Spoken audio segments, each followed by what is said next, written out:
जो भी स्त्री और पुरुष पूरा कपड़ा खोलकर स्नान करते हैं, उन्हें कौन सा पाप लगता है? उनके जीवन में इसका क्या असर पड़ता है? इस कहानी के जरिए आज आपको बताया जाएगा। साथ ही यह वीडियो आपको बहुत अच्छी जानकारी और सीख देकर जाएगी। इसलिए मित्रों, हमारे साथ अंत तक जरूर बने रहिएगा। दोस्तों, एक समय की बात है जब भगवान विष्णु लक्ष्मी माता के साथ हरिद्वार में घूम रहे थे।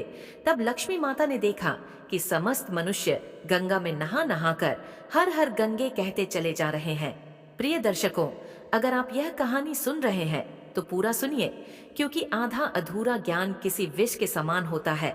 इसके अलावा हे माता लक्ष्मी, जो भी भक्त इस वीडियो को लाइक करें और चैनल को सब्सक्राइब करके कमेंट में जय लक्ष्मी नारायण लिखें, उनके घर में धन की कभी कोई कमी न रहे तथा उनका घर हमेशा धन से भरा रहे। दोस्तों, जब माता लक्ष्मी ने देखा कि सब मनुष्य गंगा में नहा नहा कर हर हर गंगे कहते चले जा रहे हैं, परंतु सभी दुखी और परेशान हैं, तब लक्ष्मी माता ने बहुत आश्चर्य से भगवान विष्णु से पूछा और कहा, हे प्रभु, गंगा में इतनी बार स्नान करने पर भी इनके पाप और दुखों का नाश क्यों नहीं हुआ? क्या गंगा में अब कलयुग के कारण सत्यता नहीं रही मित्रों? भगवान विष्णु ने मुस्कुराते हुए कहा, हे देवी लक्ष्मी, गंगा में तो वही सामर्थ्य है, परंतु इन लोगों ने पाप नाशनी गंगा में स्नान ही नहीं किया, तो फिर इन्हें लाभ कैसे मिलेगा? तब मां लक्ष्मी ने आश्चर्य से कहा, हे प्रभु, स्नान कैसे नहीं किया? सभी तो गंगा नहा कर जा रहे हैं, और तो और अभी तक इनके शरीर भी नहीं सूखे हैं। तब भगवान विष्णु ने कहा, यह लोग तो केवल गंगा जल में डुबकी लगाकर आ रहे हैं। हे देवी, मैं तुम्हें कल इसका रहस्य समझाऊं। ऐसा कहकर वे दोनों ही अंतर्ध्यान हो जाते हैं। मित्रों, वहीं दूसरे दिन अचानक से बहुत जोरों की बरसात होने लगी। सभी गलियां कीचड़ से भर गई। एक चौड़े रास्ते में एक गहरा गड्ढा था, जिसमें चारों ओर से कीचड़ भर रहा था। तभी भगवान विष्णु ने लीला से एक ब्राह्मण का वृद्ध रूप धारण कर लिया और किसी विवश की तरह गड्ढे में जाकर ऐसे पड़ गए, मानो कि जैसे कोई मनुष्य चलते चलते गड्ढे में गिर पड़ा हो और निकलने की कोशिश करने पर भी ना निकल पा रहा हो। साथ ही लक्ष्मी जी को उन्होंने यह समझाकर गड्ढे के पास बैठा दिया कि देखो, तुम लोगों को सुना सुनाकर यूं पुकारती रहो कि मेरे वृद्ध पति अचानक गड्ढे में गिर पड़े हैं। कोई पुण्य आत्मा ही इन्हें निकालकर इनके प्राण बचाए और हम असहाय की सहायता करें। मित्रों, भगवान विष्णु ने लक्ष्मी जी को यह भी समझा दिया कि जब कोई गड्ढे में से मुझे निकालने को तैयार हो, तब इतना और कह देना कि मेरे पति सर्वथा निष्पाप पुण्यवान ब्राह्मण है। इन्हें वही व्यक्ति छुए जो खुद भी निष्पाप हो। यदि आप निष्पाप हैं तो ही इन्हें हाथ लगाइए, नहीं तो हाथ लगाते ही इनके तेज के कारण आप भस्म हो जाएंगे। मित्रों, लक्ष्मी जी ने तथास्तु कहकर गड्ढे के किनारे बैठ गई और आने जाने वालों को सुनाकर भगवान श्री हरि की सिखाई हुई बात बार बार कहने लगी। उसी समय गंगा में नहाकर लोग आ रहे थे और उस सुंदर युवती को यूं बैठी देखकर कई लोगों के मन में वासना या पाप और कईयों को कुछ धर्म का भय हुआ, तो कई कानून से डर गए। तो कुछ लोगों ने तो लक्ष्मी जी को यह भी सुना दिया कि मरने दे, बुढ़े को क्यों उसके लिए रोती है, तुम अभी सुंदर और बहुत जवान हो। वहीं कुछ दयालु चरित्रवान पुरुष थे, उन्होंने उस युवती के पति को निकालना चाहा, परंतु लक्ष्मी जी के विचित्र वचन सुनकर वे भी रुक गए, क्योंकि उन्होंने यह सोचा कि हम गंगा में नहाकर आए हैं तो क्या हुआ, हम पापी तो है ही, कहीं सहायता करते समय हम भस्म ना हो जाएं। इस स्त्री के कथन के अनुसार पापी लोग खुद से ही भस्म होने वाले हैं और हमें अपने पुण्य और पाप की गिनती कैसे पता होगी। मित्रों, किसी का भी साहस नहीं हुआ। सैकड़ों आए, सैकड़ों ने पूछा और बस चले गए। अब तो संध्या हो चली। तब भगवान विष्णु ने माता लक्ष्मी से कहा, देखा, आया कोई सच्चे हृदय से गंगा में नहाने वाला। मित्रों, तब थोड़ी ही देर के बाद एक नौजवान ब्राह्मण हाथ में लोटा लिए हर हर गंगे कहता हुआ नदी से बाहर निकलकर मंदिर की ओर जा रहा था। जब उसकी दृष्टि उस स्त्री पर पड़ी तथा उनका अपने व्यवस्था का विलाप सुन युवक का हृदय करुणा से भर आया। उसने भगवान विष्णु को निकालने की पूरी तरह से तैयारी की, किंतु लक्ष्य जी ने रोक कर कहा, कि भाई, यदि तुम सर्वथा निष्पाप पुण्यवान नहीं होंगे तो मेरे पति को छूते ही तुम अपने आप लकरब भस्म हो जाओगे। मित्रों, उस युवक ने उसी समय बिना किसी संकोच के दृढ़ निश्चय के साथ लक्ष्मी जी से कहा, हे माता, मेरे निष्पाप तथा पुण्यवान होने में आपको संदेह क्यों होता है? आप देखती नहीं कि मैं अभी अभी गंगा जी में पुण्य स्नान करते हुए नहा कर आया हूँ। भला पाप नाशिनी परम तेजस्वी गंगा मैया में गोता लगाने के बाद भी कभी पाप रहता है देवी? मैं अब भी आपके पति को इस पीड़ा से मुक्त कर इस दुर्गंध से बाहर निकालता हूँ। कृपया आप मेरा विश्वास करें। ऐसा कहते हुए उस युवक ने लपक कर बूढ़े को ऊपर उठा लिया। मित्रों, उस समय भगवान विष्णु और मां लक्ष्मी ने उसे पुण्य फल का अधिकारी समझकर अपना असली स्वरूप प्रकट करते हुए उसे साक्षात दर्शन देकर कृतार्थ किया। मित्रों, वहीं भगवान विष्णु जी ने माता लक्ष्मी से कहा, हे लक्ष्मी, इतने सारे लोगों में से केवल इस एक युवक ब्राह्मण ने ही गंगा स्नान किया है। हे देवी, इसी दृष्टांत के अनुसार जो लोग बिना श्रद्धा और विश्वास के केवल दंभ के लिए गंगा स्नान करते हैं, उन्हें वास्तविकता में कोई भी फल नहीं मिलता। परंतु इसका यह मतलब नहीं कि गंगा स्नान व्यर्थ जाता है। गंगा स्नान का बहुत पुण्य भी है। मित्रों, इसके बाद भगवान विष्णु जी ने माता लक्ष्मी जी से कहा, हे देवी, अब मैं आपको वह 12 बातें बताता हूँ। जो भी मनुष्य इन 12 बातों को नहाते समय ध्यान में रखता है, वह कभी भी दुखी नहीं रहता है। उसके घर में देवी लक्ष्मी का वास होता है, उसके घर में अपार धन आता है, घर में कभी भी लड़ाई झगड़ा या क्लेश नहीं होते हैं। उसका पूरा परिवार हंसी खुशी के साथ सुखपूर्वक जीवन व्यतीत करता है। मित्रों, तब माता लक्ष्मी ने कहा, हे प्रभु भगवान, आप हमें यह 12 बातें बताइए जिसका मनुष्य जीवन पर कैसे प्रभाव होता है। इस विषय में मैं जानना चाहती हूँ। कृपा करें और मेरी जिज्ञासा को शांत करें। मित्रों, इसके बाद भगवान विष्णु उन बातों को बताना शुरू कर देते हैं और माता लक्ष्मी बहुत ध्यान से सुनने लगती है। प्रिय दर्शकों, ये 12 बातें आप लोग भी बिल्कुल ध्यान से सुनना। इसके बाद भगवान विष्णु कहते हैं, हे प्रिय, ये 12 बातें बताने के बाद मैं आपको एक बात और बताऊंगा। जो औरतें कपड़े खोलकर स्नान करती हैं, उनके लिए यह बात बहुत ही महत्वपूर्ण है। तो हे लक्ष्मी, आप इस बात को बहुत ही ध्यान से सुनना। तभी विष्णु जी अपनी वाणी को शुरू कर और बताने लगते हैं। दोस्तों, विष्णु जी कहते हैं, प्रतिदिन स्नान करने से शरीर निरोगी रहता है तथा मन प्रसन्न रहता है।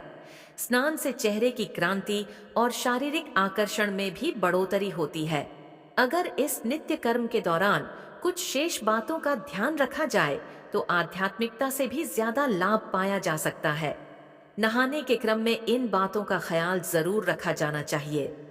सबसे पहले स्नान करने के बाद शुद्ध होकर पूजा पाठ आदि सारे काम करने के योग्य बनते हैं, इसलिए सुबह को ही स्नान कर लेना चाहिए।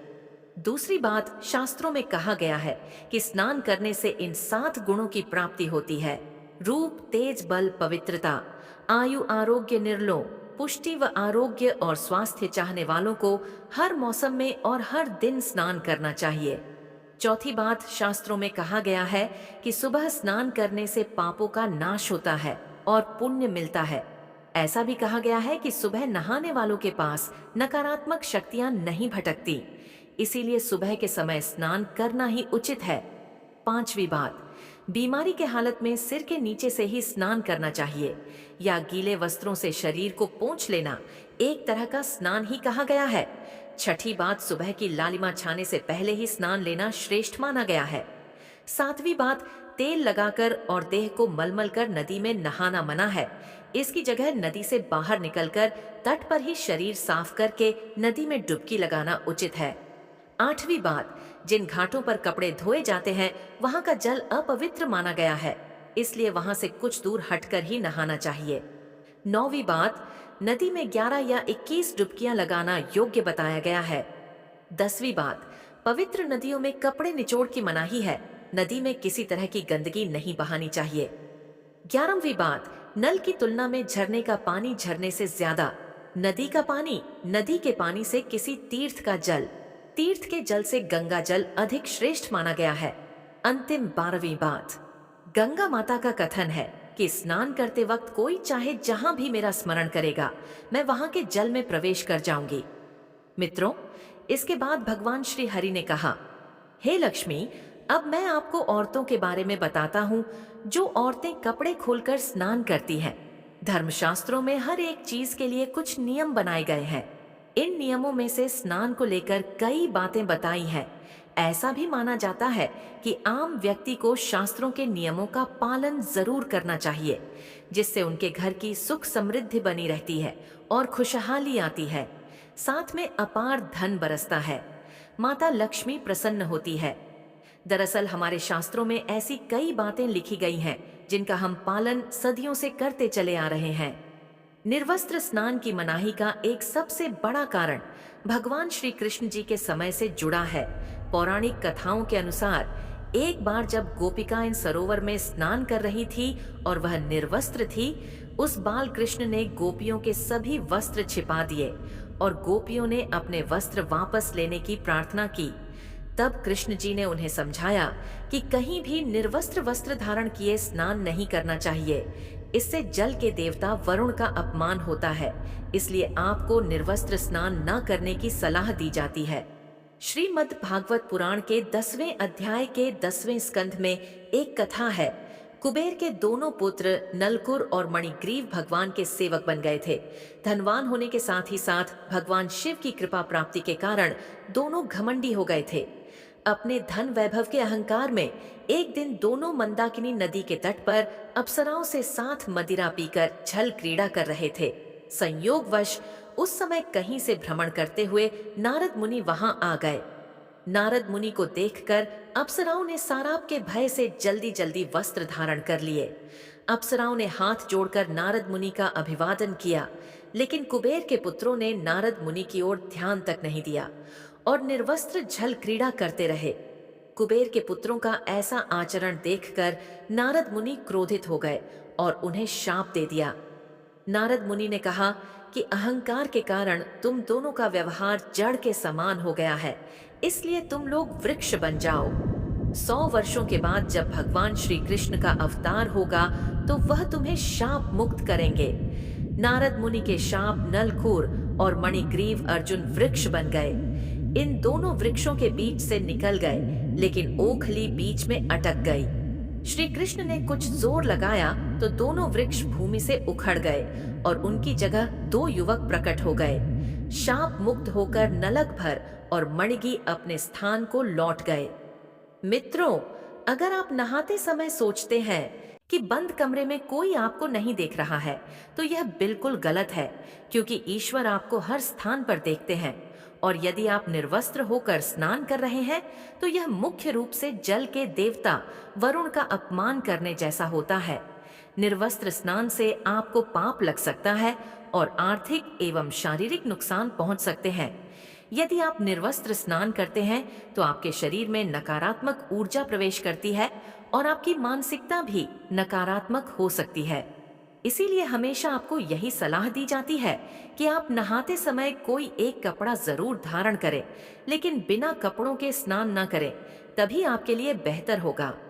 मित्रों, निर्वस्त्र स्नान से शरीर की सकारात्मक ऊर्जा शरीर से बाहर निकल सकती है और इसका प्रभाव आपके शरीर के साथ साथ आपके मन मस्तिष्क में भी होता है। वहीं दूसरी ओर गरुड़ पुराण के अनुसार जब आप स्नान करते हैं तब आपके पितर यानी मृत पूर्वज आपके आसपास ही मौजूद होते हैं।